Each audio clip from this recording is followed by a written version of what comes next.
I went out and tested the world's best DSLRs. DSLRs are made for specific types of users, and there's actually a huge difference between the cameras. For example, the Nikon D3500 and the Canon T7 look like they're the same camera, but one is significantly better depending on what you're shooting. In this video, I'm going to show you the best DSLR for you, whether you're just curious about cameras or you're looking to get serious. Now, most people struggle finding the right camera, either due to poor quality photos and videos or the camera simply lacks the features they need. The Nikon D3500 is unique because it shoots great photos and videos without missing any important features. The D3500 has a 24 megapixel sensor without an optical low pass filter, which gives you maximum detail and sharpness in both your photos and videos. Plus, the kit lens is really high quality. It's not made of cheap plastic. It's a durable lens with very sharp optics, but the camera itself is really well made and robust and doesn't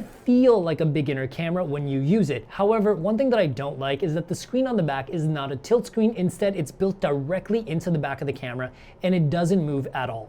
But if you're looking to shoot casual, everyday photos for travel, lifestyle, it's a great fit because it shoots 5 frames per second and it also shoots 12-bit RAW, which gives you the highest image quality, which is ideal for anyone who wants to edit their photos later on. Also, this is not a sponsored video, but if you want to check out the cameras we talk about today, make sure to check out the links in the description down below for the best pricing and the most up-to-date pricing.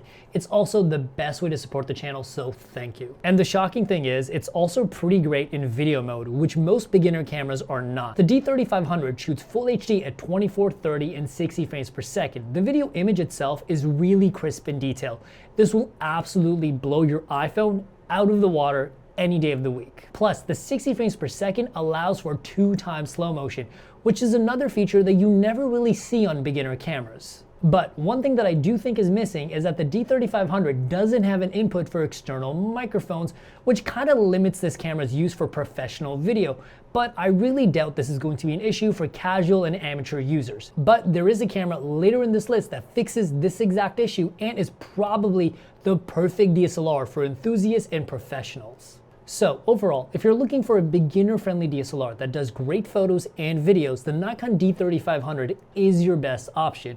However, if you don't really care about video and you only want to shoot photos, you can save a little bit of money by checking out the Canon T7. The photos are just as good, but the video quality is pretty bad, which is why it's cheaper. However, if you're someone that's more advanced or looking to do professional work with your DSLR, the Nikon D3500 or the Canon T7 really won't satisfy you. Because when you get to a point where you need a real camera with real horsepower, people often choose the wrong camera because they only look at the specs on paper, which is why I think most people make the mistake of skipping over the Canon 90D.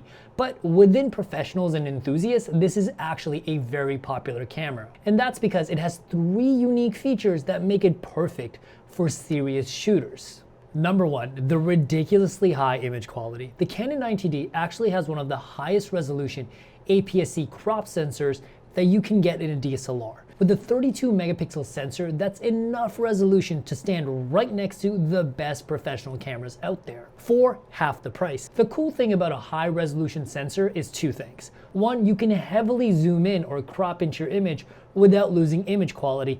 And number 2, you can see every tiny little detail in your images. That's especially useful if you plan on doing serious editing with your photos later on. Now, one thing to note is that the Canon 90D does have a crop sensor, which is different than a full frame professional sensor.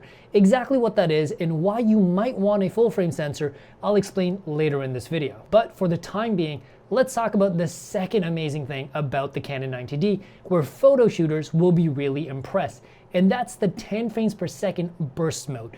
This is fast enough to do any kind of high-speed action like sports, wildlife, dance, action, cars, whatever you want, as long as it's moving fast. And if you're shooting something stationary, it's basically going to make it easier to make sure you get that perfect moment. This is as good as live photos from your iPhone, but with a 32 megapixel high resolution sensor. Plus, the 90D also shoots 14-bit RAW photos, which gives you the highest quality photos.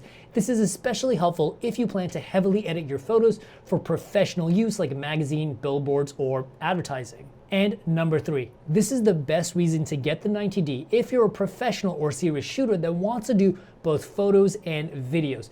because there's one feature that basically no other DSLR on the market has ever had. If you want to shoot 4K, almost every DSLR out there crops into its sensor, which basically means it zooms into your image, throws away half the sensor.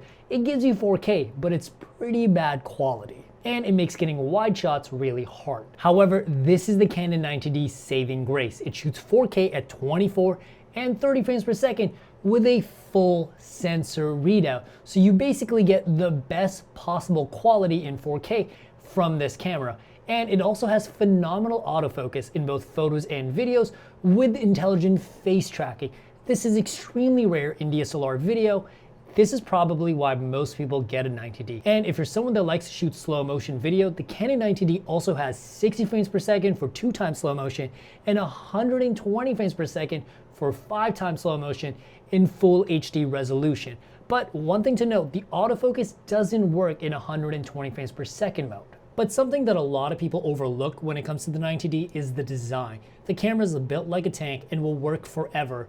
But what I really like about it is the fact that it's such a user-friendly design. Pretty much anyone can pick it up, figure out how to use it within a couple of minutes and get great results. And there's this really nifty LCD screen right at the top of the camera that you can simply look down, see where all your settings are, everything that your camera is shooting, so you never accidentally shoot on the wrong settings. Plus, it does have an external input for audio, which is super key for professional shoots. The Canon 90D is pretty much the perfect camera for someone who wants a professional DSLR for both photos and videos. There's only one thing that it's missing, and that's full frame. The one thing that most people overlook, especially when picking up their professional cameras, is sensor size. APS-C crop sensors is what most digital cameras have, and there's a ton of technical drawbacks to this sensor size. A full frame is a bigger sensor, and by having a bigger sensor, you're collecting more light, and ultimately you're going to get better quality images. And there's actually good news, because right now you can get a professional full frame DSLR for almost half the price. Because with the invention of mirrorless cameras, most DSLRs are getting cheaper, especially the professional full frame ones. So those cameras are an absolute steal right now. Now, there's two cameras that are really close in price and do almost the same thing, but are made for slightly different type of shooting. And that's the Nikon D850 and the Canon 5D Mark IV. The Nikon D850 has a 45 megapixel sensor, where the Canon 5D Mark IV only has a 30 megapixel sensor, but it's not about the numbers. Personally, I prefer the high resolution of the Nikon D850, but the Canon 5D Mark IV has way better colors, and you actually need to do way less editing when it comes to skin tones and colors. So it really depends on what kind of shooter you are. Are you someone that likes to get in and heavily edit your photos, or do you prefer the organic look of natural colors? Both cameras shoot at 7 frames per second, which isn't fast enough for sports or wildlife, and these are really not meant for that. But it's good enough for everything else, including fashion, real estate, weddings, or just shooting cool stuff in general. However, the Nikon D850 does have the ability to attach a battery grip, which allows you to shoot faster at 9 frames per second, which I kind of feel like is a win for the Nikon. The biggest difference really comes down to video.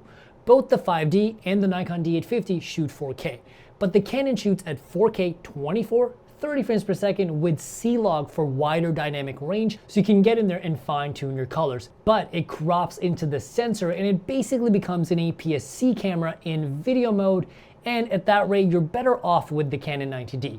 However, the Nikon D850 does 4K up to 30 frames per second and 24 with zero crop, which basically makes it a better camera. However, it doesn't have log for wider dynamic range, so you don't have the same amount of flexibility over your colors in post-production that you do with the 5D Mark IV. Both cameras are, however, built like tanks. These cameras are pretty much bulletproof.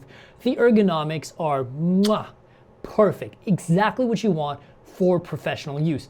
But the D850 has a tilt screen, while the 5D has a fixed screen, which means you can't move it. All right, so who are these cameras right for?